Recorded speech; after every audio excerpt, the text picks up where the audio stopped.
Welcome to Kansas City Real Talk, brought to you by KCRAR. I'm Alex Gehring. I'm Bobbi Howe. What was that? Is that a South Park voice? That was my ghost. Are you Tally? I was being a ghost. You sounded like Tally. I'm Bobbi Howe. I was trying to be cast with a ghost, a friendly ghost. It's a very high-pitched voice. Or a witch. I don't know. Well, happy Halloween. I can't do what you're doing. Oh, that's okay. I don't know what that was. It was really good, though. I was just like, I can't follow that up, and I don't know what to do now. Are you dressing up for anything? As anything for Halloween? Halloween? What's that? Tell me more. Tell me more about this holiday called Halloween. I know nothing about it. You've dressed up your house. My house is extremely dressed up. We have all new things. We have actually things that have been added that you haven't even seen, Alex. Oh, yeah. We recently added a 10-foot crashed UFO inflatable with a bunch of alien guys surrounding it because we've had the crashed UFO for a while. And then this year we went into Menards and they had little alien guys on clearance. They're 4 feet tall and they were on clearance for $11 each. And so we bought a lot of little alien guys running around everywhere. It's lovely. Wow. Yeah. And then we guys go all out. Yeah. It's a thing. Yeah. We have this one little, so we have like a circle driveway in front of our house and there's a piece of grass right in front of that. We call that the island. And we decorated that this year all with different skeletons. We got the 12-foot skeleton. We got the groundbreaking skeleton. We got the ultra posable skeletons, which you can even pose their finger joints and everything. One's doing inappropriate things with his finger joints. It's okay. And, but I was designing it and I was like, when we got done with it, I was like, we're big Universal Studios fans, to be clear. And I was like, this can be Skull Island, King Kong. Oh. And then my child says, no, it can be Bonerland, just a Simpsons reference. And so now it's called Bonerland. And my friends call it Boner Island. Oh. Bobby's Boner Island. It's fine. Wow. It's a whole thing there going on. So dressing myself, we used to dress up when Alex was younger and going out with him. But the last few years, just the way the weather's been, I've just walked around as a mom. That's my costume. There you go. I kind of want to do a family costume this year, which is extremely out of character for me. Yeah. I mean, typically all that we would do for Halloween, I've got 3 hue lights that I can change the color of that are outside in our landscaping, and I might change those to orange. Whoa. And that's about as wild as I get. Okay. And otherwise, I just rely on there maybe being some cider or something for the parents as I'm walking around trick-or-treating with my kids. But this year, I would love, and I can't find costumes online for it, I would love for our family to go as the Hungry, Hungry Caterpillar. Or the Very Hungry Caterpillar. Yeah. And Pinterest. Aurora could be the caterpillar, and then I could be like a pear. Right? And like all of the different Somebody could items. be a lollipop. Somebody could be an ice cream cone. Yeah. And I mean, an apple. I just think it could be really fun. And then who's going to be the butterfly? Margot? Sarah's going to be the leaf. Oh. Yeah, that's true. Margot, maybe Margot's the butterfly, or Aurora is the caterpillar. But like we can like bring out butterfly wings as the night progresses, and she can turn into a butterfly. She can start with one of those glowworms, holding the glowworm, and then it turns into a. I don't know where I found time on my hands to consider any of this even, but I'm legitimately considering figuring something out. I think it's adorable. On this. We have been doing some fun fall things with the kids, and it's been really fun. And we went to the Lewisburg Cider Mill, and which is kind of a staple. We've done that for the last couple of years, and it is always a ball. And we got to listen to some great bluegrass music by a band called the Pheasant Pluckers, and it brought me back to my college days because there is a tongue twister that involves the Pheasant Pluckers. Okay. Have you heard this tongue twister before? No, I haven't, but I want to. Okay, well, I am going to say it, but and we're going to hope he doesn't mess it up. I'm only going to say it if you promise to try it after I say it. I'm going to write it out, and you have to promise to try it. But somebody's got to find a pencil or something, or I can type it. You have a pencil? Okay, that'll be fine. All right, here we go. You ready? It's a pen. It's a pen. That's fine. This is how it goes. I'm a pheasant plucker. I pluck mother pheasants. I'm the most pleasant mother pheasant plucker who's ever plucked a mother pheasant. This is not going to go well. Yeah. All right. Are we ready? We're ready. But while you're doing that, while you're writing that out, because it will not just, won't just appear like magic on the piece of paper here. I want to hear these people, because I'm assuming if they're bluegrass music, there's some fiddlers. And my child just performed in a bluegrass concert, and my child is a fiddler. And I'm actually super excited right now because when this podcast comes out, 2 days later, my son is auditioning for the Kansas City Junior Symphony. So cool. And he actually just auditioned and made it into the St. Joseph Youth Symphony. He's a sixth grader. All the other kids are seventh, eighth, or older. And he made first chair violin, also known as the concertmaster. That is so And I am so awesome. freaking excited for him.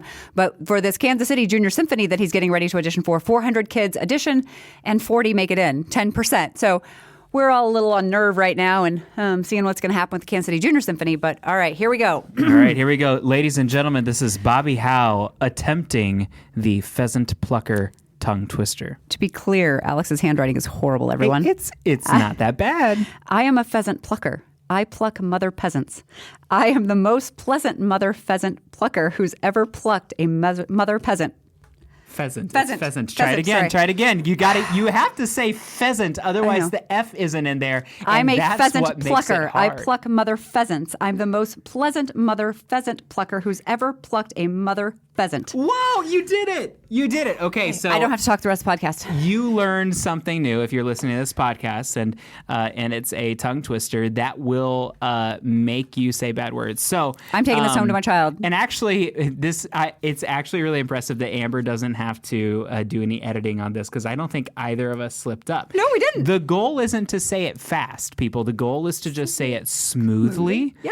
and at a steady pace, and to make sure that you get all of the first consonants correct. And what was the name of the band again? The Pheasant Pluckers. That's so crazy. And they're so good. They're actually really good live. So yeah, it was a ball. So We're going to have to go find them, because go find I think the we pleasant. would love that. Pheasant Pluckers. The All right. pheasant pluckers. Do you have a book bit? What? Why would I have a book bit? Because I always do. You always have a Almost, book bit. always. Do Bobby's book bit. Casey Rawr. All right, so That was a little bit less nasal. it like was. the last one was. I know, but I felt like because I already went really high pitched with saying my name when we introed into this, I needed to tone it down Felt like your a Tally bit. impression was I enough. needed to go a little bit Okay. backwards on that. So the book that I chose today, I specifically chose because I feel like in the market we're in right now, either our members are experiencing a great amount of growth and abundance in their business, or they're struggling not knowing how to pay their bills right now. And there's a lot of stress. And especially as we go into the winter months, which I've had December's have been my best months ever, but historically the winter months are a little bit slower and a little more stressful for people. So the book bit today is From Here to Financial Happiness by Jonathan Clements. And it's your guide to having a healthier relationship with money and showing you how to look to the future to prepare for what's ahead and how that can make you a lot less stressed about your financial life. The quote from the book is, if we want to feel better about our finances today, we should spend more time thinking about how we'll pay for tomorrow. And I think that's something that a lot of us get caught up in, is the today and forgetting what tomorrow looks like. So lesson 1, and I know you know this, unexpected setbacks are inevitable, so prepare financially for them. I say this in one of my classes over and over again, but money trouble is one of the biggest anxieties for almost everyone. But if you plan ahead with an emergency fund, you can say goodbye to those worries and their negative effects on your health. Strive to have at least 3 to 6 months of living expenses saved somewhere that's difficult for you to access. And I think the second part of that, difficult for you to access, is the easy part. You know, we used to always back in the 80s, before these other people were born, like they used to always talk about taking your credit card and freezing it in a block of ice, because people back then didn't have all these devices that saved your credit card number. So if you needed to buy something, it would take some effort. Find ways to make it more difficult for you to access your money. Lesson number 2. Overindulgence and lack of planning are evolutionary ingrained into you, but you'll be this by thinking ahead. They said, think about, for example, our ancient ancestors had to search for food at every chance they could. They had to work hard in a time when it was difficult for them to find nourishment and shelter. Our minds still work the same way, but this tends to make us overindulge and not think very well ahead. Valuing hard work with unrestrained optimism that always leads to success makes it hard to plan and work smart. Instead, look ahead at where your current financial situation is taking you. Make sure you're well aware of your current expenses. Calculate your fixed monthly expenses like your mortgage and don't let them be more than 50% of your total pre-tax income. And then add that number to your monthly taxes and savings to get an even better picture of where you're at. And check that at least 12% of your money goes towards retirement.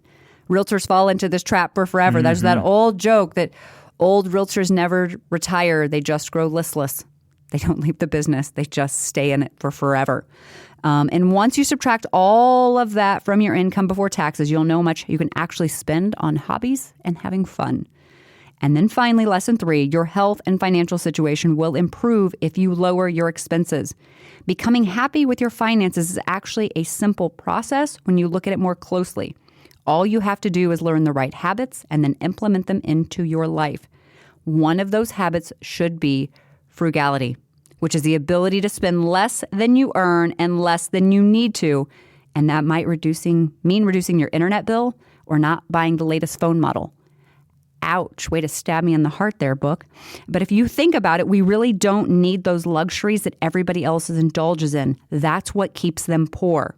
When you instead intentionally purchase only what you need, you set yourself up for reaping the rewards of financial success. And doing this benefits your health. For one, it reduces the anxiety that comes from living pay to paycheck. But what's more, most unhealthy expenses are also bad for your body too. Smoking, drinking, and gambling all take away vitality and money. So that is my book bit, From Here to Financial Happiness by Jonathan Clements. It's a good one. It's a really good book. Bobbi, some lessons we need. Who are we having on the podcast today? Oh, I am so excited for our guest today because I believe he may be the number one fan of this podcast. There you go. If not, I've just deemed him that. But our guest today is Dan Hartman, and Dan is a local realtor and active member on both the KCRER and Missouri Realtors Board of Directors. And on top of that, he's an elected alderman with the city of Smithville, and he runs a cattle company. And with all the hats he wears, he's a great person to talk to us today and to talk about work-life balance. Awesome. I'm excited. Should we go get Dan? Let's go get Dan. Let's go get Dan.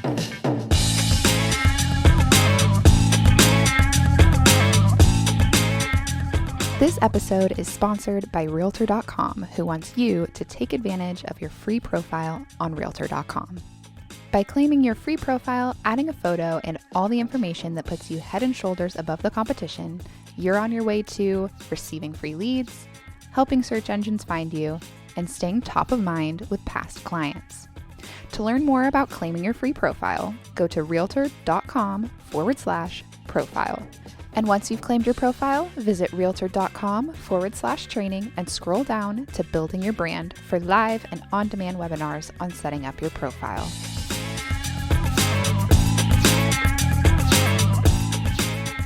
Welcome back to Kansas City Real Talk, brought to you by KCRER. And we are here with the amazing Dan Hartman. Welcome to the podcast, Dan. Thank you, Bobbi. Thank you, Alex. It's Dan, great to be here. I know that you listen to the podcast, and I therefore know that this tradition isn't going to surprise you at all.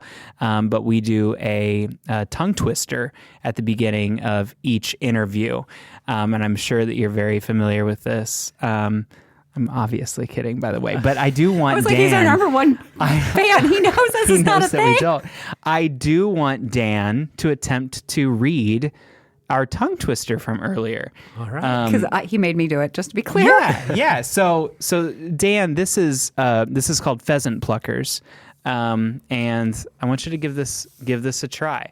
And the goal is to read it at a steady pace. You shouldn't tell him the instructions. Just tell him to read it. You just read it. All right, here we go. So I'm a pheasant plucker.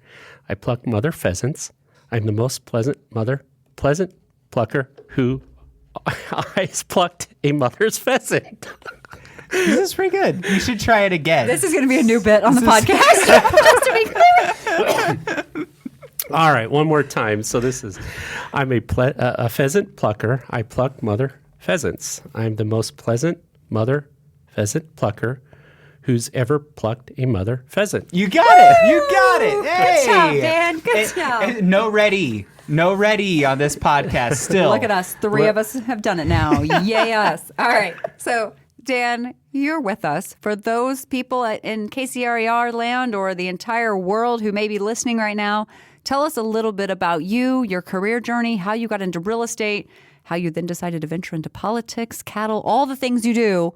Just tell us how you got here. Absolutely. So it all started in south central Nebraska, where I was raised in a town, Hastings, Nebraska. And then I went to the military for 4 years out in San Diego, U.S. Navy. So I served there.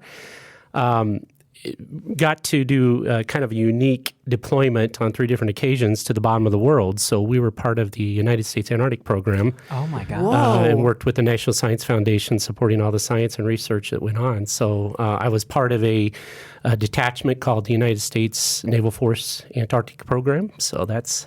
Okay, can we do an entire podcast about that? Because I'm really curious. Sorry. We may have to because there's a lot there. And so anyway, I was stationed in Southern California, actually, Oxnard, California, Ventura area, and met my wife out there. And after the military, decided to join Kinko's, which is now FedEx office. I don't know for those who've been around remember Kinko's, and started in California, navigated to Lincoln, Nebraska, worked my way up to management to Kansas City, out to Denver, and in the last 21 years, we've been back in Kansas City.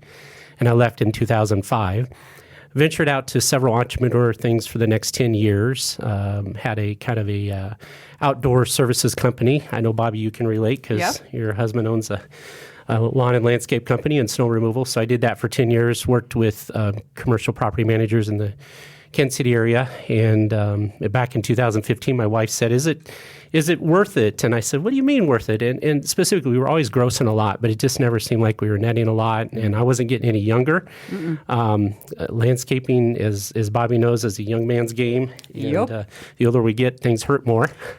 I hear about it every night. So I decided to sell my company, and then I helped kind of transition that to another company for about a year. And then I decided, I'm going to try real estate. And actually back in 2009, I had taken the real estate coursework, all the requirements, and then I kind of looked around and go, ooh, this is kind of a challenging time to be a realtor. So I decided to wait and did that in the summer of 2017, and then got my license, and Bobbi was actually one of the first people that I got to know and work with at Keller Williams back in 2017. That was a day or two ago. It feels like a lifetime ago, but it wasn't like we, think about it. It really wasn't that long ago. It really wasn't. And I really enjoyed my experience there, but I wanted to be up with a broker in Smithfield, Missouri, where I live and resided for the last 21 years, primarily because I wanted to learn land development. It was a smaller boutique brokerage, and I'm still there. It's worked out great. He's allowed me to start a small real estate team in 2020 that actually modeled after KW's team model. So I took, from Gary Keller's book. I would say Gary Kusin. He used to be the CEO of Kinko's, FedEx Kinko's, but Gary Keller, and just applied that, and so I haven't looked back. So that's how I kind of got into real estate. Then where did the political and the cattle and where did all that come in? Sure. Where do we find those? Because apparently you just don't like to sleep. I don't like to sleep. But yeah, no, I've stayed very active. So actually the cattle back in 2012, I had a individual that wanted to get into cattle, and I was around livestock but never raised livestock. I did help farm. My parents weren't farmers, but I did help with farming for about 10 years in south central Nebraska. So I said, why not? So we jumped into the cattle business, and here we are in 2024. We own and operate a cow-calf operation up in Smithville and do custom hay. So then if that answers your question there, and in 21, I had, or actually 2020, late 20, I had an alderman approach me and said, I want to step back for a little bit, I think you'd do great. And it wasn't even actually on my radar to run, but I did run unopposed in 2020 and was elected in 2021 to a 2-year seat. And so that's how my world started with the politics. It's interesting that you bring up that an alderman asked you. And when we talk to so many people in our volunteer world and so many different parts of our volunteer world, not just the real estate, but really a lot in the real estate, how did you get involved? Someone asked me. But it follows into everything else. How did I get involved with the PTA? Someone asked me. How did you get involved in politics? Someone asked me. And that there is the power in the ask and identifying other talent and saying, I see something in you, because too often we don't see it in ourselves, but we need to be better at recognizing what we see in others and vocalizing that we see in others. Absolutely. Okay. I'm sorry. I had to take like 5 steps back. I want to know more about Antarctica. We don't have to go into the whole thing, but like, can we know what you were doing in Antarctica? And like, how cold is it really? Sure. And just give us what do people want to know about Antarctica that you know? No problem, Alex. I love talking about it. So, United States Antarctic Program has existed for quite some time. In fact, it goes back to when Rear Admiral Byrd flew over Antarctica and first discovered it. And then the Navy Seabees, the Navy Seabees got involved, I believe, in the late 50s and 60s and built McMurdo Station. So there's 3 active stations in Antarctica. There's McMurdo Station, Palmer Station, and the Amundsen Scott South Pole. And so what it is they run year-round.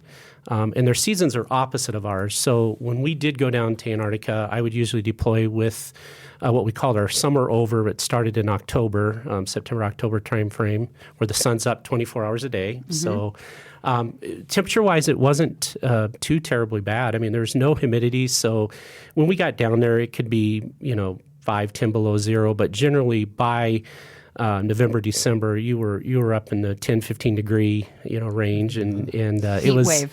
Heat.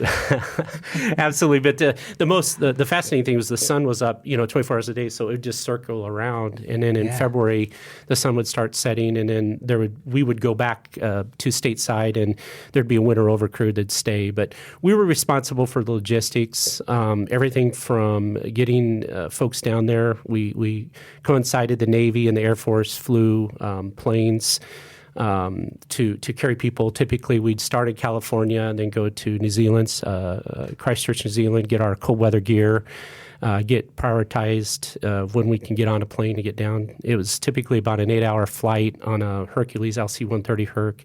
We used to call them with skis. It's pretty cool. And then there's also, at that time, the Air Force flew C-141s and C-5s. Now, today, primarily, they fly C-17s. And then the New York Air National Guard flies the LC-130s. Wow. And I'm sure that it's changed a little bit since then, but I'm curious about what the real estate market was like down there when you were there. Well, it's interesting you say the real estate market, because no one country owns Antarctica. Uh-huh. So as long as you lay stake at it and you're there, 365 days a year, there is the Antarctic Treaty that you have to follow, which just keeps the continent pristine, rules and regulations. There's no drilling or exploration of minerals, although it is very mineral rich. But kind of getting back to our job. So I was computer and technical support. I was called a yeoman, which at the time in the Navy was mainly administrative support. But I worked for our captain for a year and then our supply officer for 2 years. So I got to really be involved with getting all the food, the people, the fuel, and then, they would fly the airplanes typically from August in a wind fly situation, and then they'd wait a little bit and then start up in late September and fly all the way through February. Typically, they would not go in the wintertime, though, because at the South Pole, we're talking, 50, 60, 70 below zero with wind chills over 100, and just nothing really flows well. Wow. From that, so. Yeah, and then in the winter, it's going to be 24 hours of darkness, like during the summer, the 24 hours of lightness. Correct. One of my good friends, Angie Talent, lives up in Fairbanks, Alaska, and she's like, now it's time for darkness. And she's like, oh, wait, we got 8 minutes of light today. And I'm like, I know me. I could not live me neither. that way. Yeah, no, So- it was much easier, I feel, and I never did experience that 24-hour darkness, but it was much easier to have the sun up because you had blackout shades in your room. And so it was a fascinating time. I met people from all over the world, different nationalities, and so I really, really enjoyed my time there. But I don't know if that answers it for you, Oh, Alex, it does. but- That's fascinating. I was like, I want to know more. I want to see photos. I want to know more. This is fascinating. But from what we were talking about earlier, you juggle a lot of different roles, and you do them very well, at least from the outside looking in. How do all those roles work together? And is there any benefit to your real estate career by having all of these different arms to your tree of Dan Hartman? Sure. No, it is. It's prioritization. It's making sure that time management, blocking, and I do believe it all flows. I've met some incredible people in the cattle industry that's led me to selling or helping them buy land. I've also had the opportunity. Part of the cattle business is in the wintertime because of the climate we have to have hay. Traditionally cattle farmers will one of two things. They'll either buy the hay or they'll produce the hay. And so it's given me the opportunity to meet landowners that said, hey, would you be interested in haying my ground to take care of it? And so that's really led into that. And then from a political standpoint, it's really helped me. It's shaped me. It's given me the ability to expand my horizons and just understand from, they always say all politics are local. And in fact, your good friend Bobbi and our National Association of Realtors president, Kevin Sears, I think he mentioned that the influence we have can be much more at the local level and even the state level than the national. So, and I truly believe that. So it does. It's just wearing those different hats at different times, and I love it. You do well. How long have you been in the cattle industry? So 2012 is when we started with five mama cows, and my partner at the time started with 5, and then we grew that herd. So we run between 40 and 50 mama cows, and then we calve in the fall. You can either calve in the winter or fall, or some calve year round. And then generally in the summertime, we'll wean. We'll work the cattle early spring, and then we'll, with the vet, run them through, make sure everything's good. And then we'll wean them. And then the last couple of years, I've had the opportunity to take part in a co-op, which is really cool because we'll bring all of our wean cows to this co-op, and then they go to farms throughout the country. So people who want to raise them, and we do grass-fed, rotational grazing. We try to limit, antibiotics and a lot of those things. But again, if somebody gets sick, we're going to attend to it. But generally, they're pretty hardy animals. He's taking me back to my childhood because I was raised on a horse farm. We had cattle as well, but we did a lot of haying too. I still remember as a very small child one time when I was 3 years old walking into the tack room, and one of my kittens had gotten into the hay baler and was no longer a kitten, and they had left it there for my parents to. They left it for my parents to discover. Only I was the one who discovered it, and I still have a very, very vivid memory in the tack room of my cat that got into the hay baler. But that's just a part of farm life. You can't really get attached to anything because it all serves a greater purpose than just being a family pet.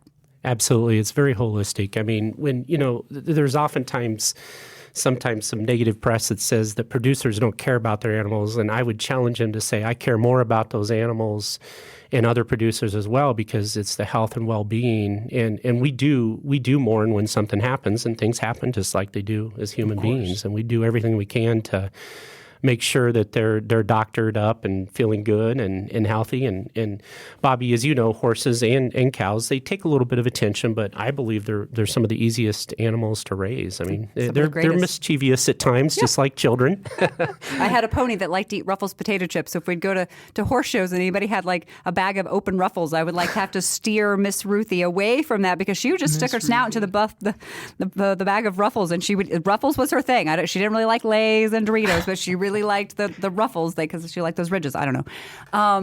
But from what you've talked about, you wear a lot of different hats. Mm-hmm. How do you juggle that? What are some of the techniques you use so that nothing falls through the cracks? Like maybe you don't forget about a podcast like I've done before and had to do it from my car. You've never done that. I would have never guessed that. No, just excellent calendar. I do have an admin that keeps me on track, which is one of the benefits of running a small real estate team. But it's just blocking. It's really paying attention to the calendar. I'm human. If it's not on my calendar, I've forgotten things before, and because I'm just constantly looking at that. And I do block out time, just like I block out time to go on a date with my wife, and so my calendar sometimes is very colorful.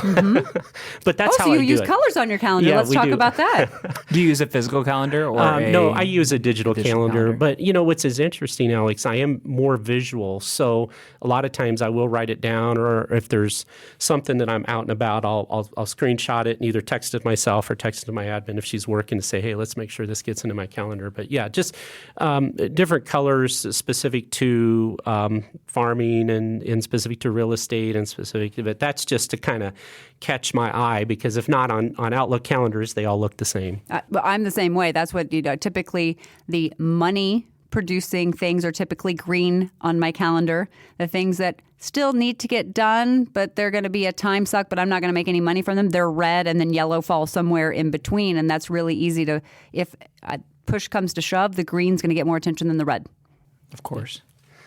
And then the other thing is just making sure on those, the highest and best use of our time, right? I mean, that's real estate. It comes first. And so oftentimes I'll go through seasons of life like we all do, but I'll try to be in the office by 6:30. I get more done in those hour and a half, unless I'm on the road traveling for a Missouri Realtor function or a political function or whatever. But I get a lot done, and it just really block that time out and be intentional about not letting distractions kind of take you. And I figure, I feel like at least in the morning, that's the least amount of distractions. Now, my children are grown.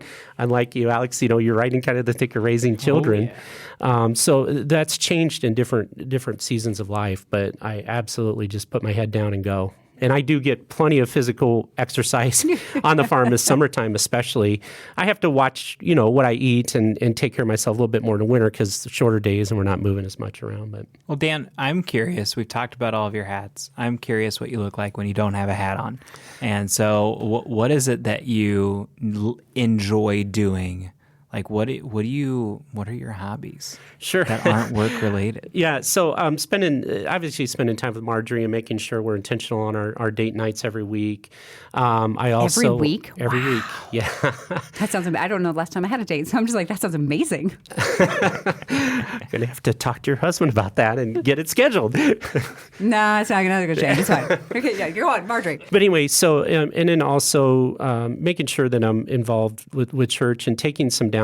Sometimes I'll go for a walk, but honestly, tractor time is for me is therapeutic. I always say it's my most expensive therapy, whether it's mowing, brush hogging, feeding cattle, and then I do have to intentionally schedule out time every few months to just leave because I'm so involved with so many things that just a month ago I spent a week, actually almost 10 days with a good friend of mine out in Washington State, and he was real. I always ask him, make sure that I don't pick my phone up, and so I try to do those times. We love traveling to see our grandkids. We've got kids in Wichita and in Nashville, or just north of Nashville, and we try to make time for that. So I really will lay it down and usually forward my phone to the admin or one member of my team.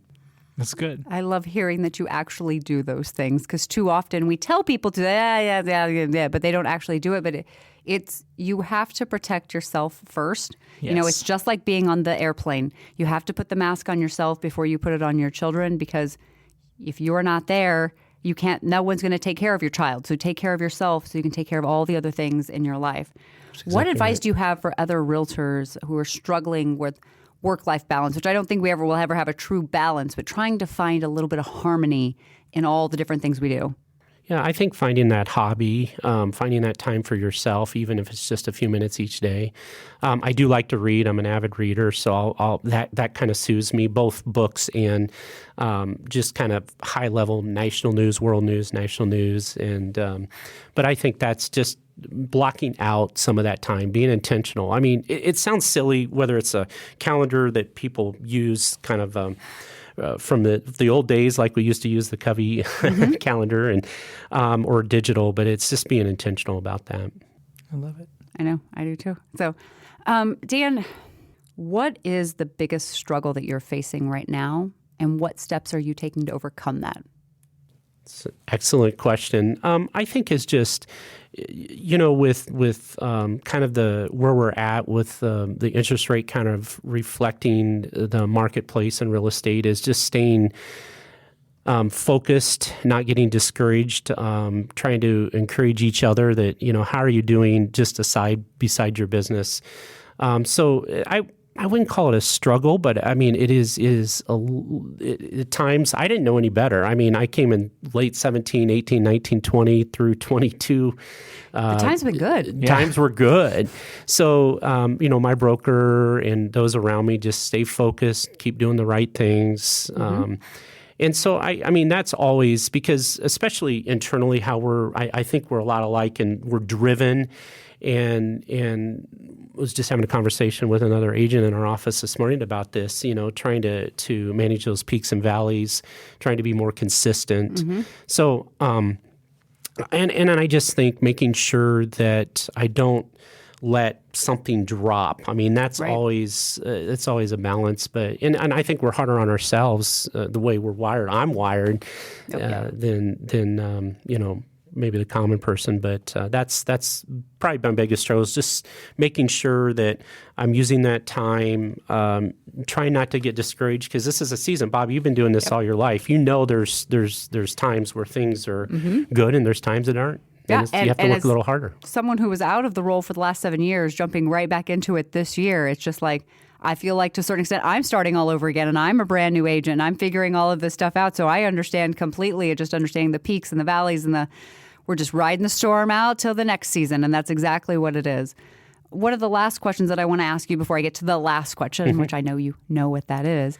The last couple of podcast episodes we've done have been very political related. So as an elected official, as we head into this episode is coming out October 30th, so right before the election, what do we need to be looking for in regards to the elections, not just nationally, but at our state and local levels?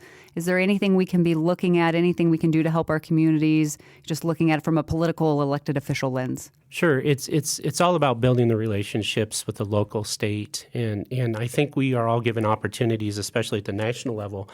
They're just as important, those elections at the national level and state level, as they are the local. I think it's important to not just build that relationship during political season, but through life. I was just down in Branson a week before our Missouri Realtors meeting, and I was down with the Missouri Municipal League and had the opportunity for 4 days to network with mayors, aldermen, councilmen, build those relationships. What are you struggling with? What's your wins? And they ask the same thing. So yeah, awesome. All right, Dan, we're here. What's the last question? What else should we have asked you? What else do you want our listeners to know? What else is out there? Work-life balance, elected official, cattle, Antarctica, realtor, all of those things. What else of any of those things? Well, no, I think one of the things is just having a servant heart, and that's servant leadership. I've really taken that to heart, no pun intended, but because it's not about me, it's not about now, it never was, it never should be. It's about the next generation, and I think it's the same. That can apply in all the things we're doing, especially real estate and especially politics. So just paying attention to that. To me, servant leadership from a political standpoint is not getting involved in the engine room, leading from the bow of the ship, keeping that 20 and 30,000 foot level, and letting those who work for our city or our state, let them do their jobs and just lead from the bow. So I love that, Dan. I do feel like people, it's so easy in our current environment to get hung up on things that aren't necessarily things that we're going to need to be worrying about in 30 to 40 years. And the number of things that we need to be worrying about in 30 to 40 years are plentiful. Yes. And so I appreciate you saying that. I think that's important from the real estate standpoint. I think it's important from our own household standpoint, right? And I think it's important from the political standpoint. So it sums it up well. It's awesome. Thank you for your time today, Dan. And we'll probably have you back on again in the future. So thank you for coming in today. Awesome. Thank you, Bobbi. Thank you, Alex. Thanks, Dan.